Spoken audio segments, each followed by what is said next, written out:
All right, it's almost the end of the year, but we're still recording podcasts. And so I want to welcome back Jen Marston. Jen, how are you? I'm good. How are you? I'm doing good. And Chris Albrecht. Happy holidays. You're taking next week off. You're taking a little vacation. Yes, I am. Little me time. As much me time as I can have stuck in a house with any big plans? 2 other people. No. Where am I going to go? What am I going to do? No, just staying around here, recharging after what has been a busy year. 2020. Brutal. Yes. Well, here's to hopefully next year being a little things looking up. Vaccines coming into play, restaurants opening up hopefully a little bit more. But we're not going to talk about that today. We're going to talk about some of the stories of this week. And the first one I want to lead off with, Chris, is this one. I'm always interested when Sony does stuff. And just generally Japanese consumer electronics companies oftentimes do really interesting things.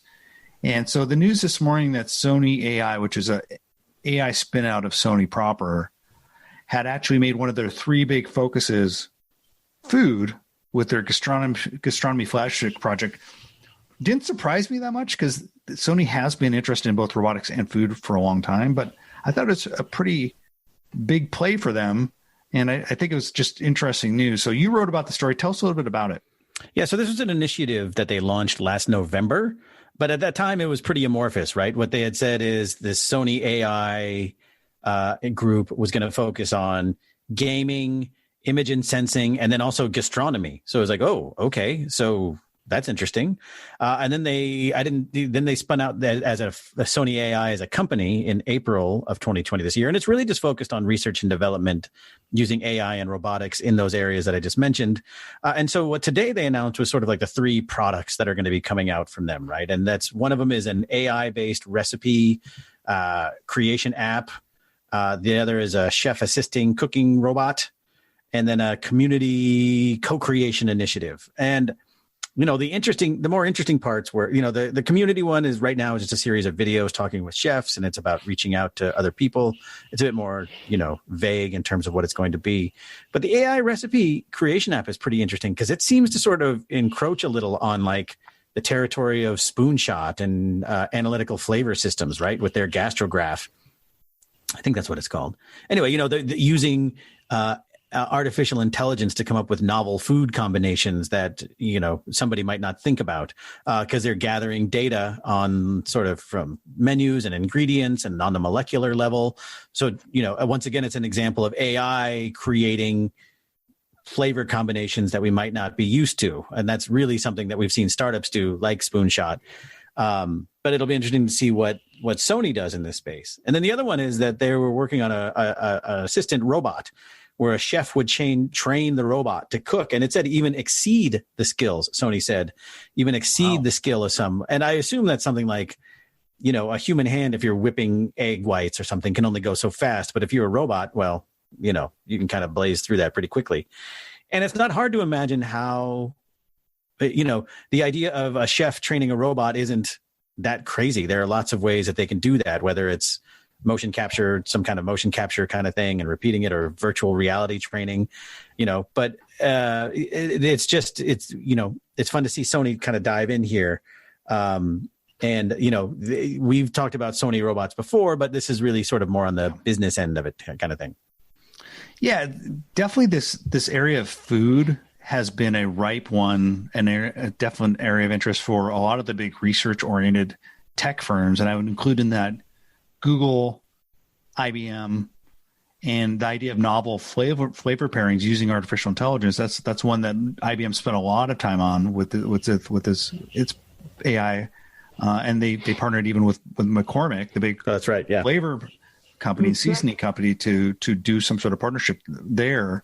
So not that surprised, but I still think it's interesting. On the robotic side, we wrote about last year and I think actually going back 2 years now, the Sony efforts around their partnership with the university and doing robotics research around cooking in particular. So it'll be interesting. And they had like this really cool sizzle reel of like this future kitchen concept of a robot in the kitchen and just generally helping maybe someone who's aging in place. So I'm really kind of intrigued to see where this goes. What you've hit on there is actually a really key point, especially because, we've talked about. So if you look at Sony, they started doing food robotic research with Carnegie Mellon University, like back in 2018, I think. Yep. And, one of the things, robots and food are a good combination because food is oddly shaped, it's perishable, it's fragile, it's got different textures. And so if a robot can manipulate those things or learn how to interact with those things, then it can, transfer those skills to other more, like moving boxes around or other, being able to automate other things. So Sony has this history of working on robotics. And part of the reason is, to your point, that Japan has a graying population, right? Their population is trending older. And so they combine that with like a labor issue. They are developing robotics to really help people in the home or help people, be able to accommodate all the things they still want to do. And cooking is one of them. And so, there is a bigger need for a company like Sony to sort of invest in this area. Yeah. Jen, are you ready for your own personal Sony kitchen robot? My own robotic sous chef, you mean? I mean, I feel like a robot can learn a lot from you, Jen, maybe baking bread on the weekends, but I feel like you probably wouldn't want the robot to take over. You definitely want it to be your sous chef. Yeah, while acknowledging and respecting the technology, it's not something I personally would want, just because I think I've said it before. I need to be, if I'm not up to my elbows in ingredients when I'm cooking and baking, then, I'm not having a good time. So I wouldn't be in the market. That being said, I can see a lot of uses for robotic chefs, especially in the restaurant industry, especially given everything that's happened, the challenges around cost of labor, the ghost kitchens. I mean, there are a lot of opportunities. So I think the news is definitely coming at a pretty opportune time. Yeah. And I think it's important to remember, like, when you're talking about robotics, like, it's not for everything. It's just, it's a lot of the times it's to automate manual repetitive tasks that are really boring. And so, if you can have a robot do that, then, you may not go to a Michelin star restaurant looking for a robotic experience, although you may, just as some sort of novelty, but like for other, more everyday kind of fare, like if a robot can crank it out and serve a lot of people, then, that's a different experience. Mm-hmm. Well, I, for one, am excited to see where it goes. I'm looking forward to see what Sony does. Who's always been a pioneer in consumer robotics. They've probably been maybe the most proactive going back over 10, 20 years around doing home robotics, and kind of ones that are basically very human looking. Is it the Aibo? Yeah, the dog. Yeah, the dog. But also they've had like kind of human looking robots as well. But moving on, Jim, I want to talk about ghost kitchens. Last week we had a great full day event on ghost kitchens, our ghost kitchen deep dive, and we had really anyone in the ghost kitchen space speaking at the event. And you had a poster you kind of wrote about some of the takeaways about what you learned during that day. Tell us a little bit about what you learned. Oh, what did I not learn, Mike? What did I not learn? No, I mean, it was, as you said, just tons of different folks from the industry there, and a lot of just really interesting takes and things. I think a couple of things really stood out for me. One is this idea of underutilized kitchen space. So, we, up until very recently, when we've thought about the ghost kitchen, I think most of us have thought about the big commissary kitchen, that Kitchen United or DoorDash Kitchens does, where the restaurant goes and they rent space from a third-party provider. Given everything that's happened and that a lot of restaurants are closed right now, so they are ghost kitchens, essentially.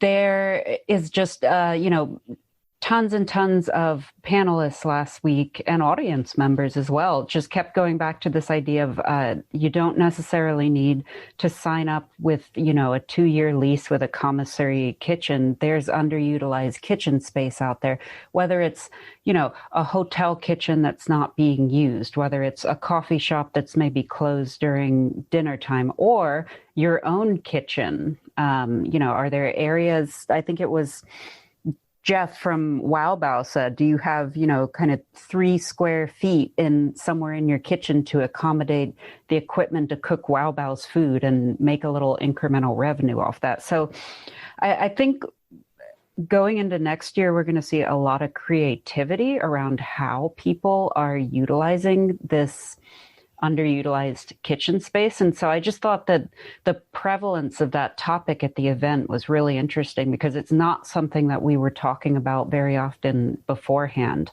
And I think the other kind of big thing is virtual restaurants. Where do they come into play? And I think there's a lot of questions around, can you do a virtual only restaurant with 0 brick and mortar counterpart to it? And I think we had some really good, Mike, I know you talked to some folks about this as well. We just had some really good differing opinions. We had people who flat out said, absolutely not. Like, at this point, you can't run a restaurant off a 100% virtual brand. You still need the brick and mortar sales. But then we had other people like Alex Cantor from Ordermark who said, absolutely, there are restaurants who've adopted virtual brands that are performing better than the original brand. So it was kind of cool just to hear these different perspectives and really think about what role, because they're not going away. I think that was the consensus. And we're only going to get more virtual restaurants as we head into the next year. But what those kind of look like for the majority of restaurants remains to be seen.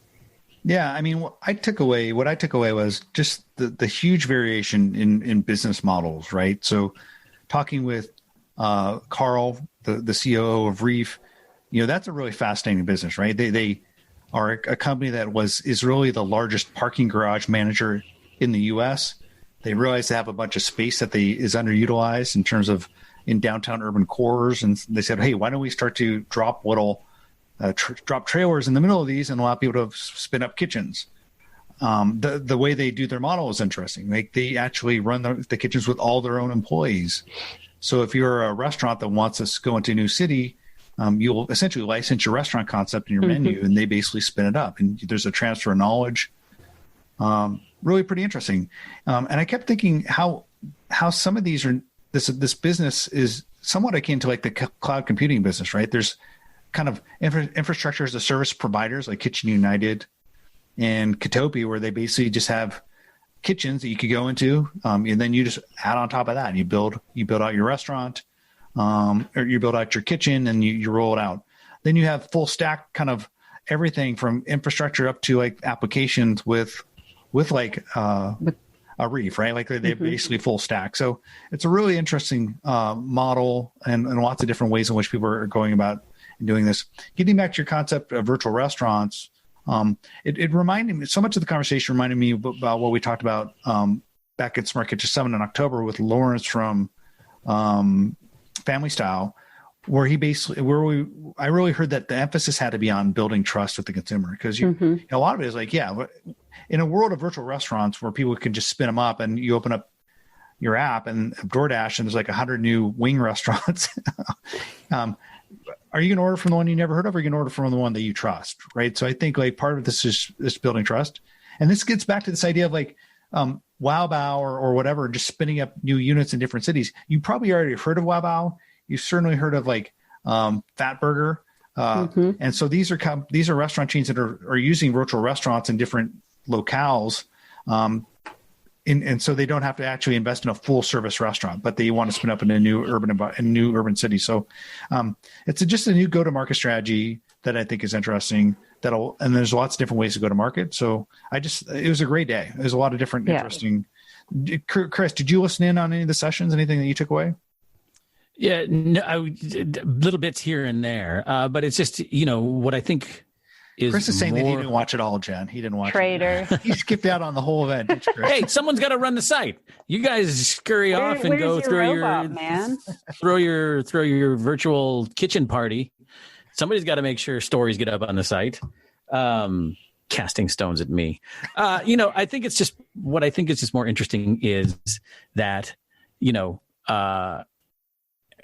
we put on an event that was dedicated specifically to ghost kitchens. And by all accounts, it's like it was a blockbuster, right? There's just so much interest in this. I think, the number of people who registered for it, the number of people who participated, like, it's undeniable. If you compare it to like a year ago when we were writing about, oh yeah, ghost kitchens, they're here, be on the lookout for them, versus where we were just like last week.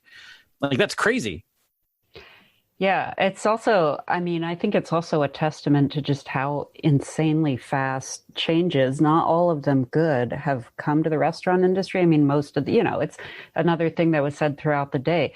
What was supposed to happen over maybe a 10-year time frame just happened in a few months. And then, we wrap the Ghost Kitchen event and get to the start of this week. What's happened? Well, New York's shut down indoor dining indefinitely. The Wall Street Journal says, is this the death rattle or whatever that quote was, for independent restaurants? How many are going to go under? How many storefronts are going to be blank when this is all said and done? And so we just keep getting hit with these massive closures and difficulties and things. So, I think that just for every one of those that happens, it just adds more fire to this Ghost Kitchen virtual restaurant conversation because they become so much more necessary.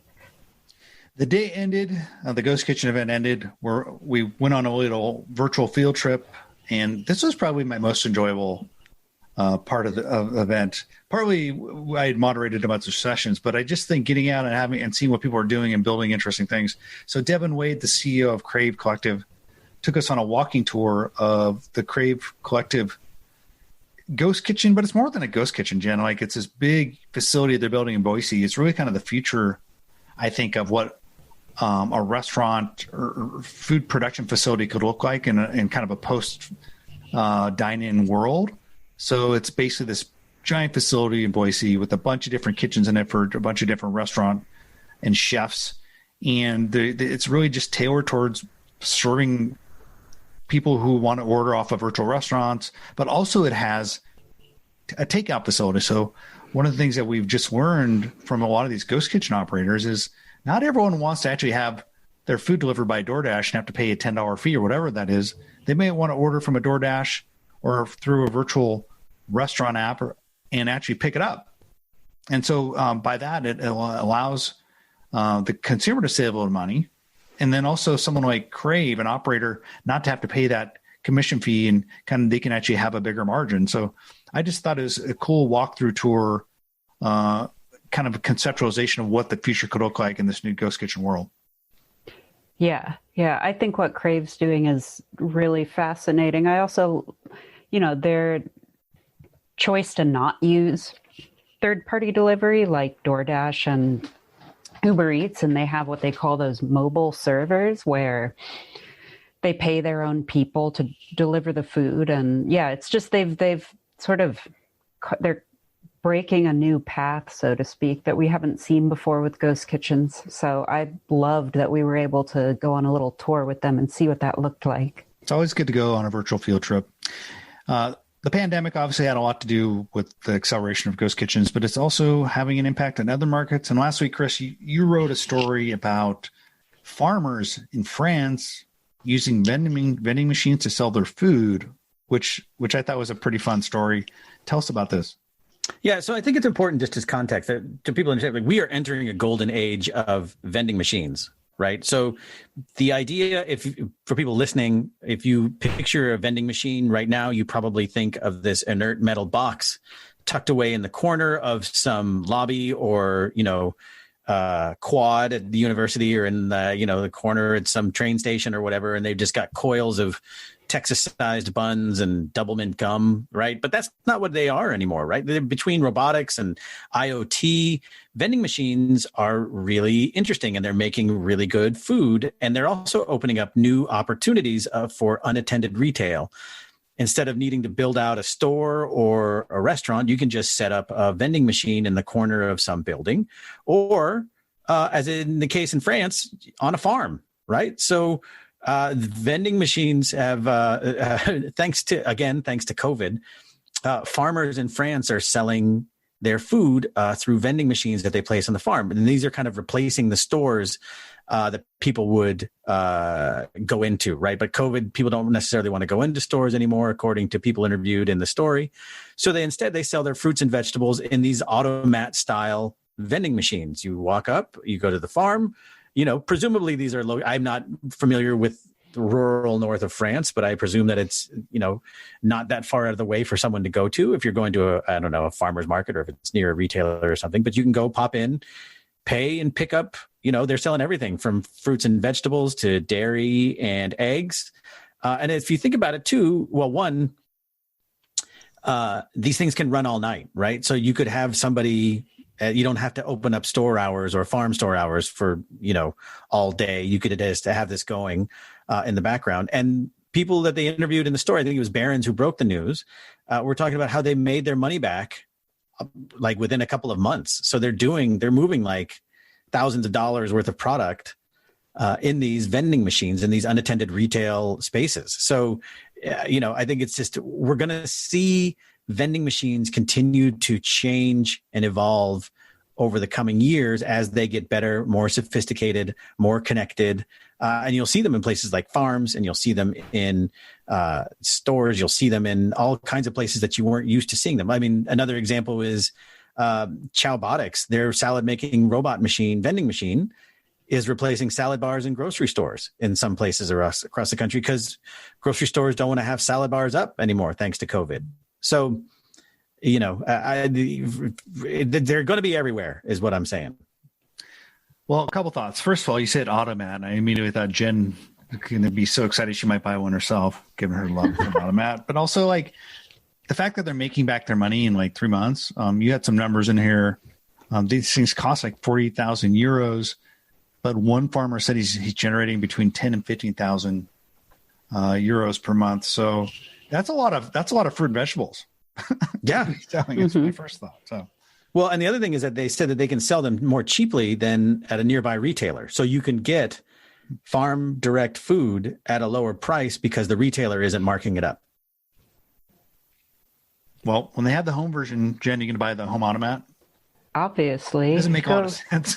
But yeah, I mean, what is Jen selling? Is Jen the farmer in this scenario? What is? In my wildest dreams. But I was going to say, I think also for a lot of smaller farmers, they rely a lot on business with restaurants, which has obviously been disrupted worldwide by the pandemic. So this is also potentially, I don't know, did they say anything when you spoke to them about making up for lost sales from not being able to sell to restaurants? I did not speak to them. I was just reblogging and analyzing an existing story that Barron's broke.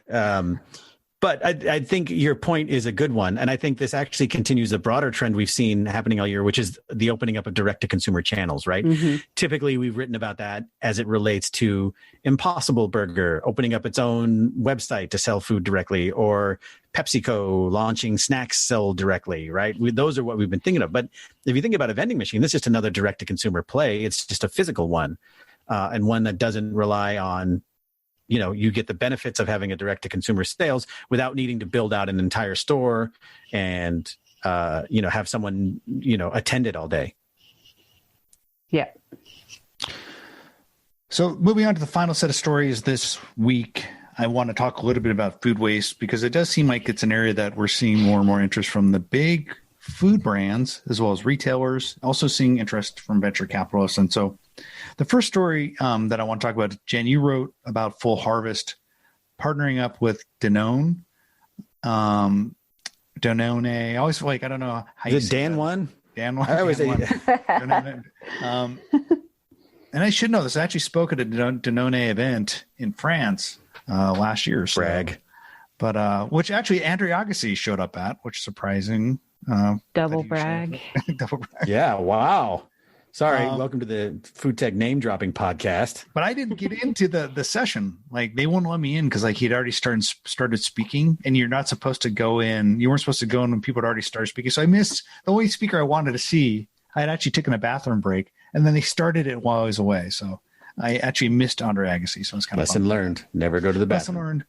But back to today in reality. You wrote about this, Jen, where Danone is working with Full Harvest to essentially take lemons that would maybe go into the dumpster that Full Harvest had rescued and actually put that into yogurt. And so they see it as an opportunity to maybe to kind of do some good in the world, but also I think they maybe see it as like a positive branding experience, right? Say, hey, we're rescuing some lemons. So talk a little bit about the story. Yeah, I think, well, it's taking surplus produce, and that's surplus from, either it can't be sold, it's cosmetically imperfect, or just, it's not going to make it to the grocery store shelf, basically.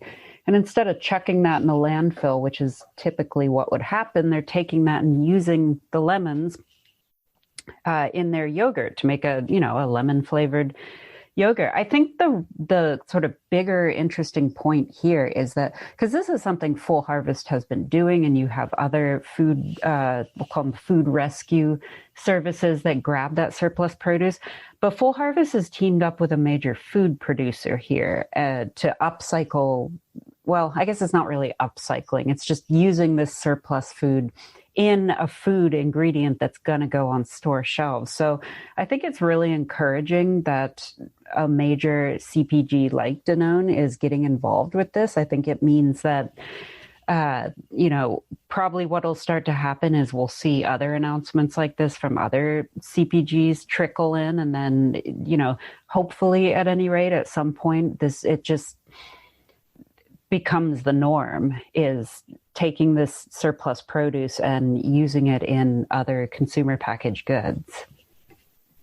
Yeah, I think it's a positive story. And just generally fits in. This partnership is just another sign of like more and more big corporates and investors and everyone just getting into trying to be more sustainable and waste less food. I wrote this week of Capital One Ventures making their first impact investment in Goodr, which we've written a lot about here at the Spoon, because they're interesting in that they've been using blockchain to basically help enterprises and corporates reduce food waste by kind of helping them better manage and track their food. But I thought it was interesting that Capital One Ventures saw this as an opportunity as they made their way into impact investing. And just generally, if you don't know about Goodr, you should, because they've been inspiring. Watching Jasmine Crowe, the founder, just really putting her platform to work and their network to help people in food insecure situations as COVID's hit. They've really kind of leveraged their network to take all this food that would otherwise be thrown out at food service operations and corporates, and repurposing that into people's kitchens who may need the food. So I just think it's been an interesting story to watch. I think both stories are also just good it's more education for the average consumer as well, who, we waste the most food at home, but a lot of people just, I think food waste is still an abstraction to a lot of folks, understandably so.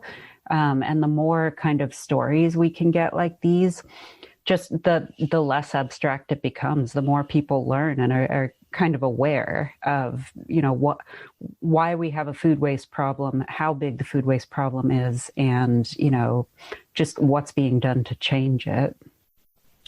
I feel like food waste is one of those things for the consumer that, like, the more you just talk about it, the more you become conscious of it, and it just ultimately slowly changes your behavior. Consumers are notoriously fickle. They don't want to be told what to do, especially American consumers.